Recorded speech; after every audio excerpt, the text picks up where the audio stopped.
దేవునికి మహిమ కలుగునుగాక. మన ప్రభువును రక్షకుడైన యేసు క్రీస్తు ఘనమైన నామమున ఈ ఉదయకాలపు స్తుతి ఆరాధనకు కూడి వచ్చిన మీ అందరికీ మొట్టమొదటిగా ప్రత్యేకమైన వందనాలు. అందరు బాగున్నారా? ఒకసారి దేవునికి స్తోత్రం చెప్దాం. దేవుడు తన మహా ఉచితమైన కృపచేత ఈ 2026 సంవత్సరంలో జనవరి మాసం మొదలుకొని ఏప్రిల్ మాసం అంటే 4 మాసాలు దేవుడు తన కృపచేత మనల్ని కాపాడారు.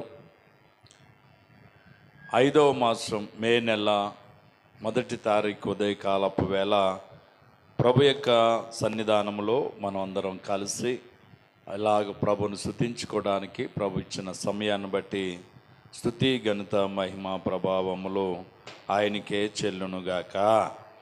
సమయంలో ఒక 2 మాటలు నేను చెప్పి త్వరగా ముగిస్తాను. 146వ కీర్తన మొదటి 2-3 వచనాలు మనం చదువుకుందాం. 146వ కీర్తన మొదటి నుండి ఈ విధంగా రాయబడ్డది. ఎబ్షిబా చదవరా, ఇంకెవరు లేరు. యెహోవాను స్తుతించుడి నా ప్రాణమా, యెహోవాను స్తుతింపుము. నా జీవితకాలమంతయు నేను యెహోవాను స్తుతించెదను.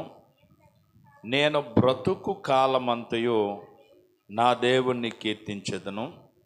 రాజుల చేతనైనను నరుల చేత కలగదు వారిని నమ్ముకొనకుడి. వారి ప్రాణము వెడలిపోవును, వారు మంటి పాలగుదురు. వారి సంకల్పములు నాడే నశించు. ఎవనికి యాకోబు దేవుడు సహాయుడగునో, ఎవడు తన దేవుడైన యెహోవా మీద ఆశ పెట్టుకొనునో వాడు ధన్యుడు. దేవునికి స్తోత్రం.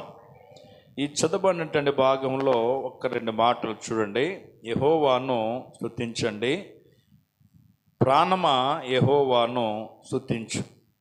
ఎందుకు మనం దేవుణ్ణి స్తుతించాలి అని అంటే, ఈ లోకంలో నరుల చేతనైనను రాజుల చేతనైనను మనుషుల వలనైనను ఏ సహాయం మనకి కలగదట.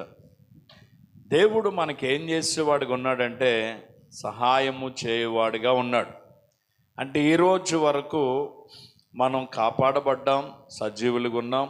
అనేక అవసరతల్లో మనకు మేలు కలిగింది అని అంటే కేవలం ఎవరి కృప తెలుసా? దేవుని కృప. అంతే చెప్తున్నాడు, నరుల చేతనైనను రాజుల చేతనైనను మీకు రక్షణ కలగదు, వారిని ఏం చేయొద్దు, నమ్ముకొనకుడి. ఎవరి వల్ల కలుగుద్ది? దేవుని వల్ల. అందుకని దేవుడు సహాయం చేయవాడిగా ఉన్నాడు కాబట్టి, ఆయన కృపలో మనల్ని కాపాడుతున్నాడు కాబట్టి, ఆయన క్షేమము, భద్రత, సుఖము, సౌఖ్యాన్ని ప్రభు మనకిచ్చాడు కాబట్టి మనం చేయవలసింది ఏంటంటే స్తుతించాలి దేవుని. నెలకొకసారే మనం ఇలాగ కూడుతున్నాం స్తుతి ఆరాధన తెల్లవారుజామునని. కానీ ప్రతిరోజు కూడా దేవుని నామం ఏం కలిగిందో తెలుసా? స్తుతింపదగినది. ప్రతిరోజు ఉదయమే లేవగానే ప్రభా నన్ను, నా బిడ్డలను, నా కుటుంబాన్ని నువ్వు కాచినందుకు స్తోత్రం అని మనం చెప్పగలగాలట. అలాగా మనం ప్రభుని స్తుతించగలిగితే ఆశ్చర్యకరుడైన దేవుడు తన ప్రత్యేకమైన కృపతో మనల్ని నింపే దేవుడై ఉన్నాడు. రెండవ విషయం చూస్తే, ఆయన వల్ల మనకు సహాయం అంట. ఎవరి వల్ల? దేవుని వల్లే మనకు సహాయం తప్ప ఇంకా మరొక దేని వల్లను ఏం కలగదట మనకి సహాయం లేదు. అంతే చెప్తున్నాడు, ఎవనికి యాకోబు దేవుడు సహాయుడగునో, ఎవడు తన దేవుడైన యెహోవా మీద ఆశ పెట్టుకుంటారో వాళ్ళే ధన్యులట. ఎవరి మీద ఆశ పెట్టుకోవాలా? ధనం మీద కాదు, బిడ్డల మీద, బంధువుల మీద, స్నేహితుల మీద, రాజుల మీద, అధికారుల మీద కాదు. కానీ ఆశ ఎవరి మీద పెట్టుకోవాలంట? దేవుని మీద ఆశ పెట్టుకున్నవాడు ధన్యుడట. ఎందుకంటే ఎవరైతే దేవుని మీద ఆశ పెట్టుకుంటాడో వాణ్ణి దేవుడు ఎన్నడూ ఏం పన్నవాడట? సిగ్గు పడనీయడు. కాబట్టి ఈరోజు చాలామంది జీవితాల్లో మరి అనుకున్నటువంటి కార్యాలు సాధించలేకపోతున్నాం అనడానికి కారణం ఏంటంటే వాళ్ళు మనుషుల మీద ఏమవుతున్నారు తెలుసా? ఆధారపడుతున్నారు, రాజుల మీద ఆధారపడుతున్నారు. చాలామంది జీవితాల్లో మేలు అనుభవించలేకపోవడానికి కారణము అదే.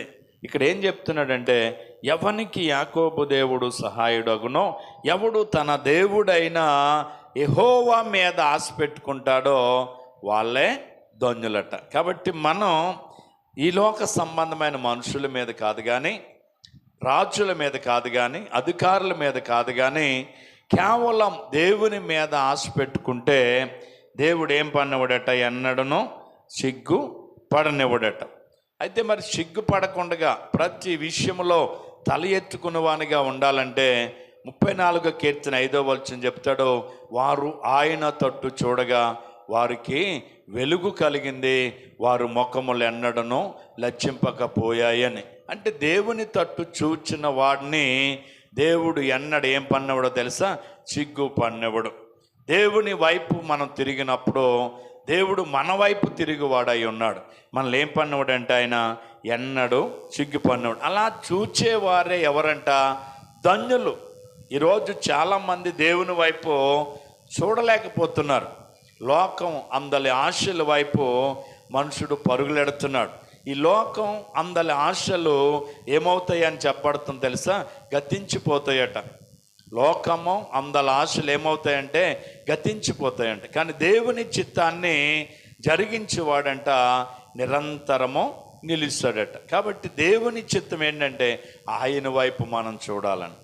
అదే జకర్యా గ్రంథం 1వ అధ్యాయం 3వ వచనంలో కూడా ఆయన చెప్తాడు, సైన్యములకు అధిపతిగా యెహోవా సెలవిచ్చినదేమనగా, ఇదిగో మీరు నా తట్టు తిరిగిన ఎడల నేను మీ తట్టు తిరుగుతానని సైన్యములకు అధిపతిగా యెహోవా ఏం చేస్తున్నాడు తెలుసా, సెలవిస్తున్నాడు. ఆయన తట్టు మనం తిరిగితే మన తట్టు ఆయన తిరుగుతాడట. కాబట్టి మనం ఆయన వైపు చూచిన రోజున మనల్ని ఏం పన్నవాడు తెలుసా, సిగ్గు పడనివాడు. ఏ విషయంలో అయినా సరే మనం దేవుని వైపు చూడాలి. ఈరోజు మనుషులు దేవుని వైపు చూడలేకపోతున్నారు. లోకం ఆశల వైపు చూస్తున్నారు, లోక ఆచారాన్ని వైపే చూస్తున్నారు. ఎవరి వైపు చూడలేకపోతున్నారు తెలుసా, దేవుని వైపు చూడలేకపోతున్నారు. యెషయా గ్రంథం 26వ అధ్యాయం 3వ వచనంలో మనం చూస్తే అక్కడ రాయబడుతుంది, ఎవడు దీనుడై విరిగి నలిగిన మనసు గలవాడై. చూడండి, యెషయా గ్రంథం 26వ అధ్యాయం 3వ వచనంలో ఒక మాట నేను ప్రార్థన చేస్తాను. యెషయా గ్రంథం 26వ అధ్యాయం 3వ వచనం, ఎవని మనస్సు నీ మీద ఆనుకొనునో వానిని నీవు పూర్ణ శాంతి గలవానిగా కాపాడుదువు. ఎవరైతే ఆయన మీద మనసు ఆనుకుంటారో వారిని ఏం చేసేవాడుగా ఉన్నాడు తెలుసా, పూర్ణ శాంతి వారికి అనుగ్రహించేవాడుగా ఉన్నాడు. కాబట్టి మనం ఆయన మీద ఆనుకోవాలి. ఎవరి మీద? దేవుని మీద ఆనుకోవాలి, దేవుని మీద ఆధారపడాలి, దేవుని వైపు మనం చూడాలి. అప్పుడే విజయం వెంబడి విజయాన్ని మనం పొందుకోగలం. ఆయన వైపు చూచినటువంటి నరుడు ఎన్నడు సిగ్గు నొందడు. ఒకవేళ మనం మేలు అనుభవించలేకపోతున్నామంటే దానికి కారణం మనం లోకం వైపు చూస్తున్నామేమో. ఒకసారి మనం పరిశీలించుకుందాం. మనం చేయి ప్రతి పని దేవునికరంగా మార్చాలి, ఆశీర్వాదకరంగా మార్చబడాలి. మనం ప్రతి విషయంలో మేలును చూడాలా. అలాగైతే మనం దేవుని వైపు చూడాలి, ఆయన మీద ఆనుకోవాలి. ఎవరిని మనస్సు నీ మీద ఆనుకొనును వారిని పూర్ణ శాంతిగా నువ్వు కాపాడు. ఈరోజు కుటుంబాల్లో శాంతి ఉందా, నెమ్మది ఉందా, సమాధానం ఉందా? భార్యాభర్తల మధ్యలో సమాధానం ఉండట్లేదు, పిల్లల మధ్యలో సమాధానం ఉండట్లేదు. ఎవరికి వాళ్ళు యమునా తీరు అన్నట్టుగా ఉంటున్నారు. దానికి కారణం ఏంటి తెలుసా? ఆ కుటుంబము దేవుని మీద ఏమవట్లేదు తెలుసా, ఆనుకోవట్లేదు. ఆనుకుంటే ఏ శాంతి అంట? పూర్ణ శాంతి. ఆ కుటుంబంలో ఏముంటుంది? శాంతి ఉంటుంది, నెమ్మది ఉంటుంది, సమాధానం ఉంటుంది, సంతోషం ఉంటుంది. ఈరోజు ఈ సమాధానానికి దూరం అయిపోతున్నాయి కుటుంబాలు, ఈ సంతోషానికి దూరం అయిపోతున్నారు కుటుంబాల్లో. అయితే కారణం ఏంటంటే వాక్యం చెప్తుంది, మనము ఆయన వైపు చూడలేకపోతున్నాం, ఆయన మీద ఆనుకోలేకపోతున్నాం, వేటి మీద ఆధారపడుతున్నాం, చివరికి నిరాశపడుతున్నాం. కాబట్టి ఉదయకాలపు వేళ మనం దేవుని మీద ఆనుకుందాం, దేవుని మీద ఆధారపడదాం, పూర్ణ శాంతి గలవానిగా ముందుకు సాగిపోదాం. అట్టి కృపదేవుడు నీకు నాకు మనందరికిచ్చి ఈ మే నెలంతా కూడా మన కుడియడములు దేవుడు మనకు తోడై ఉండి, ఎండ ఏయడం వల్ల కానీ మన పనిపాటల్లో కానీ ఏ ప్రాబ్లం ఎదురు కాకుండా సుఖమును క్షేమమును దేవుడు మనకిచ్చి ఆయన కృపతో మనల్ని ఆవరింపజేసి నడిపించునుగాక.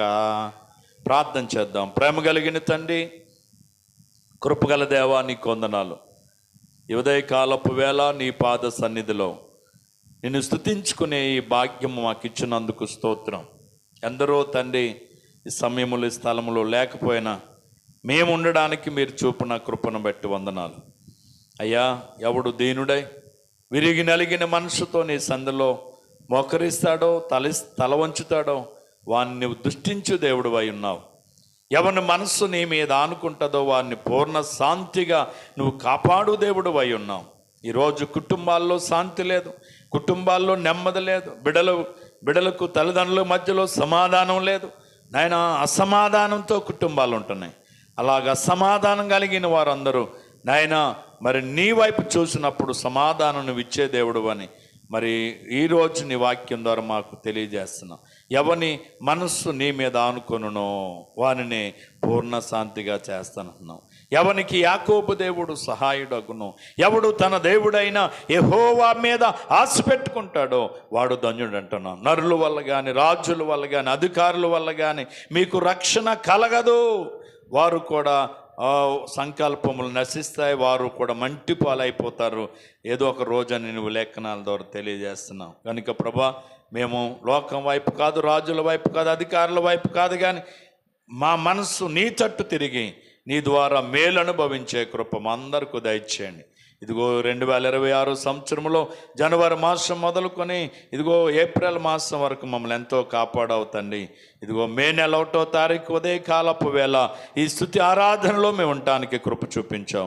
ఈ 1వ తారీఖు మొదలుకొని నెలాఖరు వరకు కూడా నీ రెక్కల చాటును మమ్మల్ని కాపాడండి, భద్రపరచండి, సుఖమునివ్వండి, క్షేమమునివ్వండి, భద్రతనివ్వండి, సౌఖ్యాన్నివ్వండి అయ్యా. నీ కృపతో మమ్మల్ని నింపండి. చేయి ప్రతి పనిపాటల్లో ఇదిగో వ్యవసాయపు నాయన కోతలు ప్రారంభించబడ్డ పనులు ఉంటాయి నాయన. ఎండ ఏయడం వల్ల ఎవరికి ఏ ఇబ్బంది బిడ్డలకి లేకుండా పనులకి వెళ్ళడానికి బిడ్డలకు కావలసిన శక్తిని, బలమును, ఆరోగ్యమును, నెమ్మదిని బిడ్డలకు అనుగ్రహించండి ప్రభు. అనేక దినాలు బిడ్డలు పని చేసుకోవటానికి కావలసిన ఆరోగ్యాన్ని బిడ్డలకు అనుగ్రహించండి. ఇదిగో ఉదయకాలపు వేళ బిడ్డలను నీ సందులో చేరి ప్రార్థించే కృపనిచ్చిన దేవా, బిడ్డలందరినీ మీ చేతులకి అప్పగిస్తున్నాను.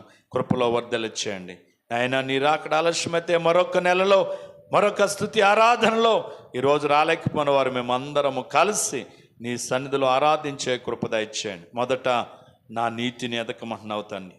లోకం, పనులు ఇవన్నీ నాయన లేట్ తర్వాతే నాయన, మొదట నీ నీతి. ఇదిగో కొందరు ఆ వాక్యానికి లోబడి నీ సందులు ఉన్నారు, కొందరు నాయన లేట్ అయిపోద్దని నీ సంధికి రాలేకపోయారు. ఏదేమైనప్పటికీ మొదట నా నీతిని, రాజ్యాన్ని వెదకండి, అప్పుడు మీకు అన్నీ ఇస్తానన్నావు తండ్రి. కనుక నీవిచ్చే ఆశీర్వాదాలు మాకు మెండుతండి, నీవిచ్చే ఆశీర్వాదాలు మాకు దీవెనకరం నాయన. లోకం కాదు, లోకాశలు కాదు నాయన. కనుక నీ వైపు చూచే కృప మా అందరికీ దయచేయమని వచ్చిన చిన్నబిడ మొదలుకొని పెద్దవారు వరకు మీ దీవులతో నింపండి. ఈ సమయంలో బిడ్డలు తీసుకొచ్చిన కృతజ్ఞత కానుకలు మీరు దీవించండి. రెట్టింపు ఆశీర్వాదాలతో బిడ్డలు నింపండి. అలాగే ఈ రాత్రి జరిగేటువంటి ఉపవాస ప్రార్థన ఆరాధనలోను, అలాగే ప్రభు వల్ల ఆరాధనలోను మేమందరము పాలు పొందటానికి కృపనిచ్చి మేలు చేయండి. ఘనత, మహిమ, ప్రభావాలు మీరే పొందండి. యేసయ్య శక్తిగల నామమున ప్రార్థించి స్తుతించి అడిగి వేడుకొనుచున్నాం పరమ తండ్రి. ఇప్పుడు మన తండ్రి అయిన దేవుని యొక్క ప్రేమ, కుమారుడైన యేసు క్రీస్తు వారి యొక్క కృప, పరిశుద్ధాత్మ యొక్క సహవాసము, సమాధానం కూడిన మనకును సర్వలోకముండి తన నామము నెరిగిన ప్రతి ఒక్కరికి ప్రభువు కృప నిత్యము తోడై నడిపించును గాక. ఆయన సన్నిధి కాంతి మన మీదను, మన బిడల మీదను, సంఘం మీద, గ్రామం మీద ఈ నెలంతా నిలిచునుగాక. యేసు రక్తమే ఇచ్చాయి, సిలువ రక్తమే ఇచ్చాయి. ప్రవేశ రక్తం సంపూర్ణ విషయం, అపవాదికి ఎలికనంత నాశనము కలుగునుగాక. Amen, amen, amen. అందరికీ వందనం.